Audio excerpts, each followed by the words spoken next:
नमस्कार दोस्तों, खबर बहुत खतरनाक है मगर भारतीय जनता पार्टी की नमक हलाल मीडिया ने एक बार फिर उस खबर को पूरी तरह से दबा दिया। आपके स्क्रीन पर यह शख्स है संतोष पाटिल।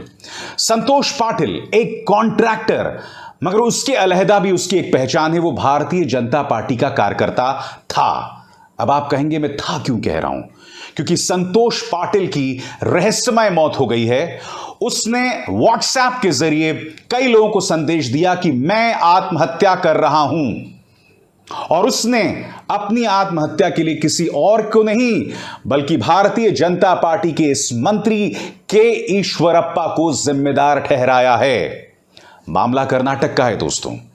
यह इतना बड़ा मुद्दा है और मैं आपको दिखाना चाहता हूं कि कांग्रेस के नेता किस तरह से आज अमित शाह के घर के सामने इस मुद्दे को लेकर प्रदर्शन कर रहे हैं। इस मुद्दे पर अब तक अमित शाह खामोश हैं, प्रधानमंत्री खामोश हैं, मगर प्रधानमंत्री खामोश हैं उसके बारे में मैं क्या कह सकता हूं दोस्तों।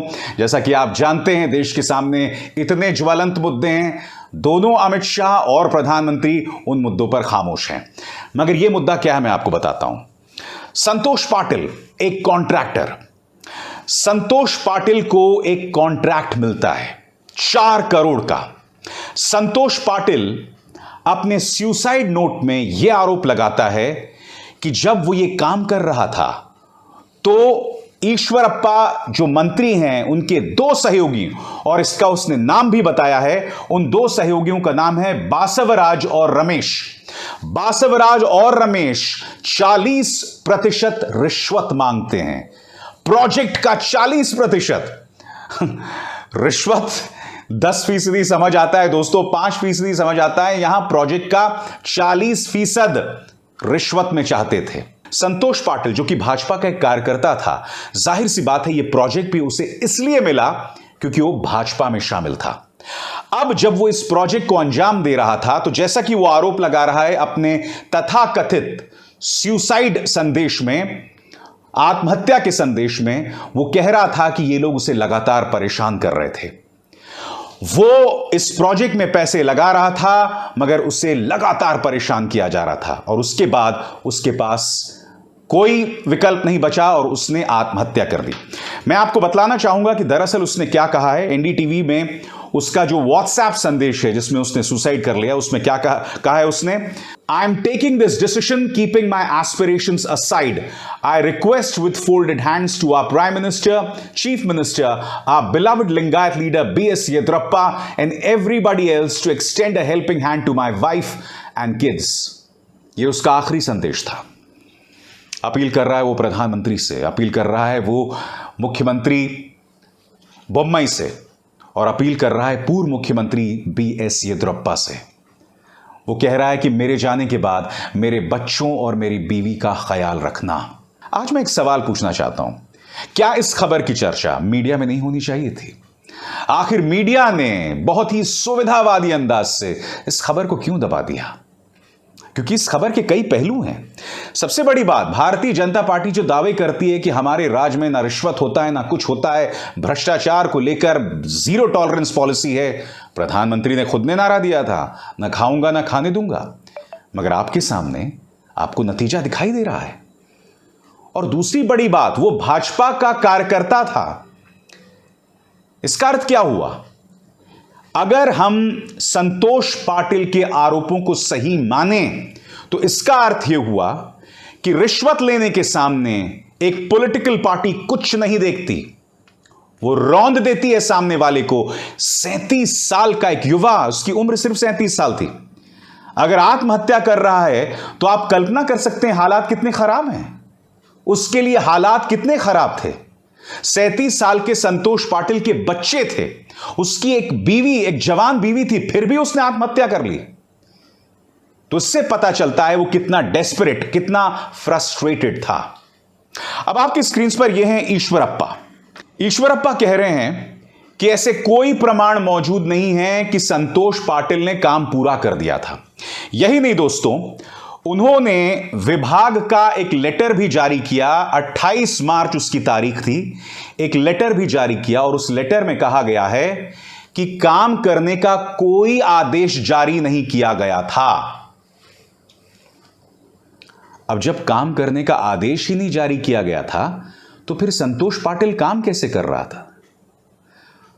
तो इससे जुड़ा एक बड़ा सवाल है, क्या वर्क ऑर्डर यानी कि काम करने के आदेश को जारी किए बगैर ही काम चल रहा था?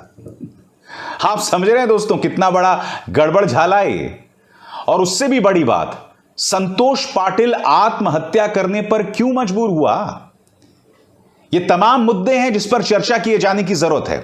अगर कुछ देर के लिए मैं ये मान लूं कि संतोष पाटिल की मौत का नाता मंत्री ईश्वरप्पा से नहीं है, कुछ और मुद्दा है, ये कोई और रहस्य है, तो क्या इस खबर की चर्चा फिर भी नहीं की जानी चाहिए? मैं आपको बताता हूं इस खबर को क्यों दबाया जा रहा है। क्योंकि कर्नाटक में चुनाव होने हैं और कर्नाटक में भारतीय जनता पार्टी बहुत मशक्कत कर रही है। किस तरह से मशक्कत कर रही है? उल्टे दिमाग का इस्तेमाल करके। पहले आपने देखा हिजाब के विवाद को पैदा किया गया। एक अरसे से मुस्लिम लड़कियां जो थी वो हिजाब पहन के आया करती थी स्कूल, उस विवाद को बढ़ा दिया गया, माहौल को गर्म कर दिया गया। उसके बाद आपको याद है कि मुसलमानों के आर्थिक बहिष्कार को लेकर सरकार खुद एक आदेश लेकर आ गई कि मंदिरों के आसपास मुसलमान काम नहीं कर पाएंगे, दुकान नहीं खोल पाएंगे। 40-50 साल से लोग काम कर रहे हैं, एक साथ मिलकर काम कर रहे हैं, और आप ये आदेश जारी करते हैं।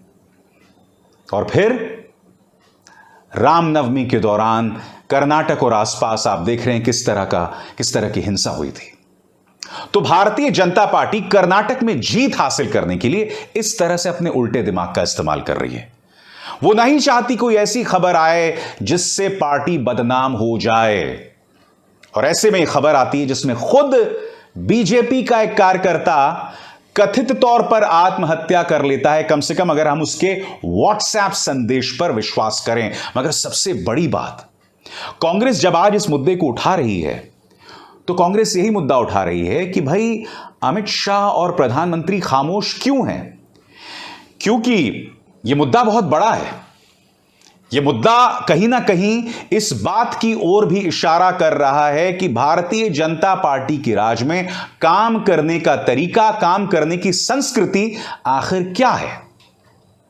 बताइए, क्या आपको नहीं लगता इस मुद्दे की चर्चा होनी चाहिए? मैं दावे के साथ कह सकता हूं दोस्तों, मेरे कमेंट सेक्शन में कई लोग आके कहेंगे कि आप तो बस भाजपा की आलोचना करते हैं। अरे मेरे प्रभु, मुझे कृपया बताने का कष्ट करें कि कर्नाटक में किसकी सरकार है? भाजपा की।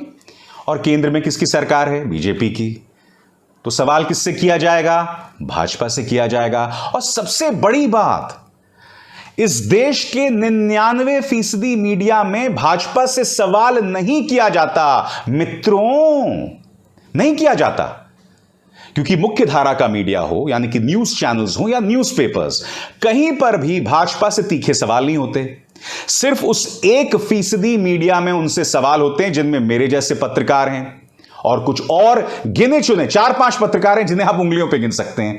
फिर भी इन अंधभक्तों को प्रॉब्लम होती है और मेरे कमेंट सेक्शन में आगे बोलते हैं कि भाई आप भाजपा से क्यों सवाल करते हैं? अगर तमाम मीडिया भाजपा से सवाल कर रही होती तो मुझे इस अंदाज में सवाल करने की क्या जरूरत पड़ती, बताइए? क्योंकि पत्रकारिता का फर्ज है, जो ताकतवर है सवाल उससे किया जाएगा।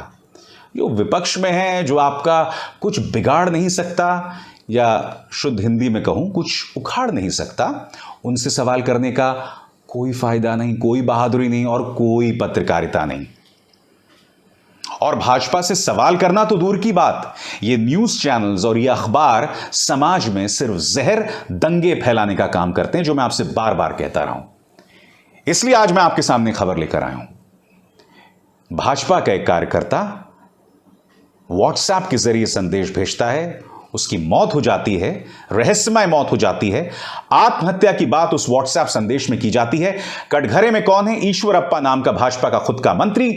जवाबदेही किसकी है? भाजपा सरकार की। कौन खामोश है? मोदी और अमित शाह। क्या इन सवालों का जवाब नहीं होना चाहिए?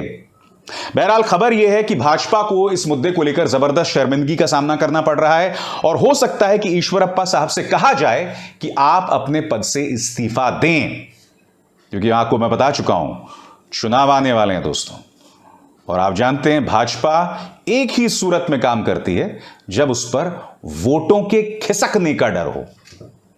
किसानों से पूछिए ना किस तरह से 3 कृषि कानून हटा दिए गए थे, क्योंकि डर था कि कहीं उसका असर पश्चिमी उत्तर प्रदेश में ना पड़े।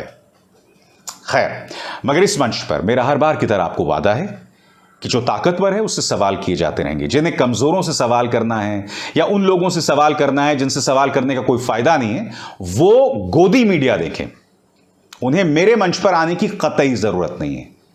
मगर इस मंच पर आम इंसान की आवाज उठाई जाती रहेगी और जो ताकतवर सवाल से भागता है उससे मैं सवाल करता रहूंगा। नमस्कार।